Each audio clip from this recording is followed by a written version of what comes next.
Hey guys, welcome to the Liberal Hivemind, a channel solely focused on exposing the abundant hypocrisy of the left. The 2020 election is over. Do I mean that it's over, it's been decided, there's no more legal battles or political battles whatsoever? No, I just mean the 2020 election is over. November 3rd already happened. And what does that mean? That means the president doesn't care anymore. And man, oh man, can you tell that exact notion. He is on a full-on Twitter rampage, savage mode level 10,000, no holds barred, full Trump beast mode. The president at this point is just at his wit's end. He's dealt with the most ridiculous news coverage, the most ridiculous faux news from liberal media hacks for 4 years straight. I mean, could you imagine having to deal with Jim Acosta and the White House press corps for more than 10 minutes? Imagine being in the president's shoes who has to deal with this clown on a weekly basis. I'd have gone insane already. And so here's the thing. The 2020 election is over, meaning the president doesn't care anymore. If Joe Biden wins and we're headed to 2024, the president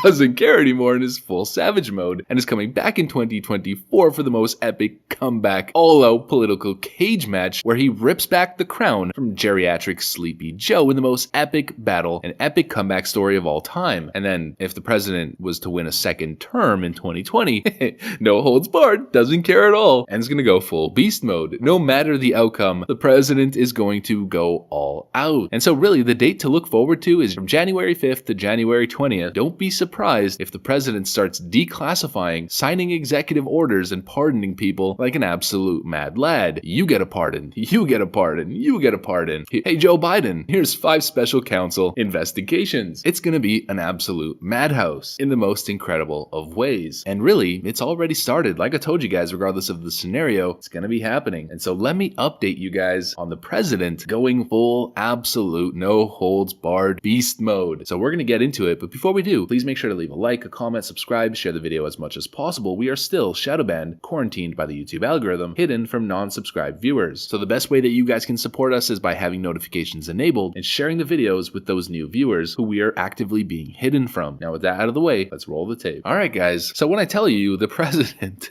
just doesn't care anymore, this is proof positive. Check this out from Lynn Wood on Twitter. President Trump at real Donald Trump is a genuinely good man. He does not really like to fire people. I bet he dislikes putting people in jail, especially, quote, Republicans. He gave at Brian Kemp of Georgia and at Georgia Secretary of State every chance to get it right. They refused. They will soon be going to jail, which, of course, to say something like that without being able to actually prove the claim that you're trying to make should be taken with a grain of salt. You should be skeptic before buying into what Lynn Wood is pushing here, especially after the last 4 years of Republicans telling you, oh, the big bombshell's coming, it's coming, and it never comes. But the president doesn't even care anymore and retweets the tweet with both Brian Kemp and Raffensperger wearing CCP masks. Just doesn't care anymore. He literally doesn't have an ounce of care in his body anymore. He will say or tweet whatever he wants. And look, there's a lot of claims going on right now. Even the president's alluding to some massive bombshell once again dropping all over his Twitter feed. We'll have to see. But you have to admit this tweet is total savage mode. And all the Democrats in the comment section crying about the president. He wants to arrest his political opponents. It's why he got impeached during Ukrainegate. Oh, give me a break, considering the Democrats are the party of this. From Rex Chapman on Twitter, he writes, Maria Bartiromo claims an intel source told her Trump did in fact win the election. Arrest her.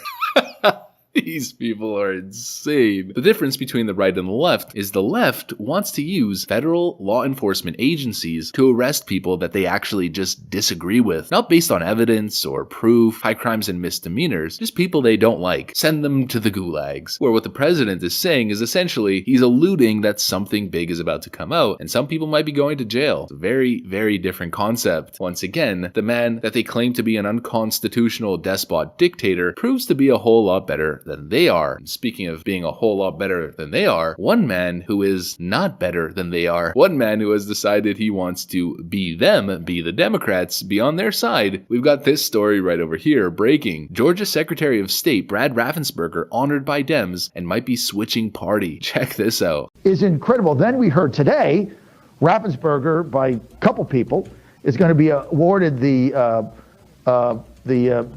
Man of Courage Award by the Democratic Party, some organization, and he's going to switch parties after January 5th. So this is all the stuff that we're dealing with here. in Georgia. Yep, you heard it here first, folks. Well, maybe second if you already saw the clip, but allegedly, Brad Raffensperger is getting honored by the Democrats and is planning on switching parties. No surprise there. The only thing I'm thinking now is take Mitt Romney, take Liz Cheney, take Chris Christie, Brian Kemp. I'm sure there's more that I could think of. They're just not popping up right now. And so that's what happens. The president's in full-on savage mode. He made Bill Barr resign and is now apparently about to make Brad Raffensperger switch parties. Talk about being politically traumatized. And of course, speaking of the notion of beast mode, which is the framing of this video, the greatest press secretary of all time, Kayleigh McEnany, coming out absolutely eviscerating Eric Swalwell and ending the man's whole career. Check this out. Since taking office, President Trump has worked to rebuild trust with our regional partners and identify their shared interests. And unlike the previous administration, which gave Iran piles of cash and a deal with a sunset provision that would have allowed them to get nuclear weapons, this president has isolated Iran, and he's done it through 4 peace deals, which is 4 more than his predecessor. But it's unfortunate that it doesn't give much coverage in the mainstream media. But I guess we shouldn't be surprised, because in the last 24, 48 hours, there have been quite a few stories that have not gotten a ton of coverage in the mainstream media.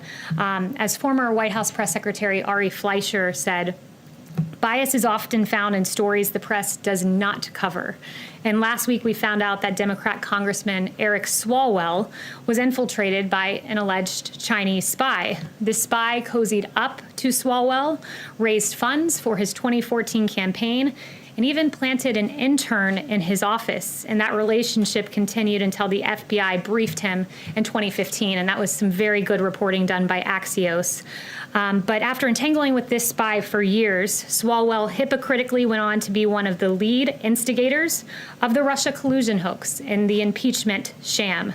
Swalwell wrote this on his congressional webpage: President Trump and his team are directly and indirectly tied to Russia. That was not true. He then said in September of 2020, the president has a compromised relationship with Russia. Untrue. April of 2019, he said President Trump certainly acts on Russia's behalf and acts like Russia's leader. Not true. January 2019, Eric Swalwell said it's pretty clear President Donald Trump is an agent of Russia. Not true. And Swalwell shamelessly claimed Donald Trump Jr. and Jared Kushner had an eagerness and a willingness to work with the Russians during the 2016 election. Again, it was false. In 2019, he falsely claimed this yet again when inquired about collusion by a reporter. And these baseless attacks were false, yet covered breathlessly by the media. There was no coverage, however, of Swalwell being the one implicated with not Russia, but China. In fact, the New York Times website, as of this morning, had not one result for Eric Swalwell's ties to Chinese spies. Not one result.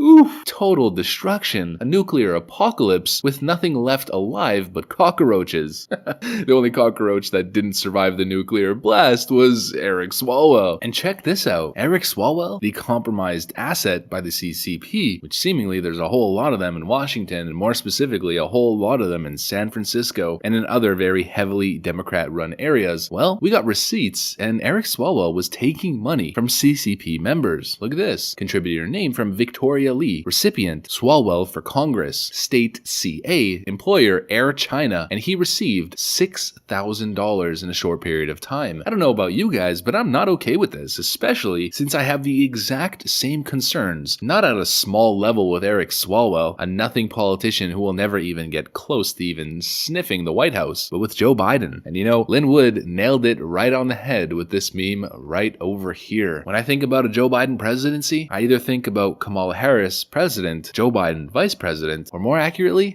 Xi Jinping president, Joe Biden vice president. And so there's no former vice president Joe Biden, there's only vice president Joe Biden. And that's regardless of the dynamic, whether it's Kamala president, whether it's Xi Jinping, or just the Democrat establishment as a whole. Joe is not the true leader, he is merely a puppet. Puppet politicians are the status quo of old, and the only break that we've gotten from these puppets has been President Donald Trump, and hopefully we can get back to that real real soon, because what a breath of fresh air it's been over the last 4 years. That's the video that I got for you guys on this one. Hopefully you enjoyed it. If you did, please make sure to leave a like, a comment, subscribe, share the video as much as possible, and of course hit the notification bell since we are still shadow banned by the YouTube algorithm. You must be subscribed with notifications enabled to get our videos effectively, and please share them as much as possible to help combat the suppression. Now I gotta get back to work. There's a whole lot of hypocrisy that must be exposed on a daily basis, so I'm gonna get to that. I want to thank you guys for watching, and I'll see you on the next one.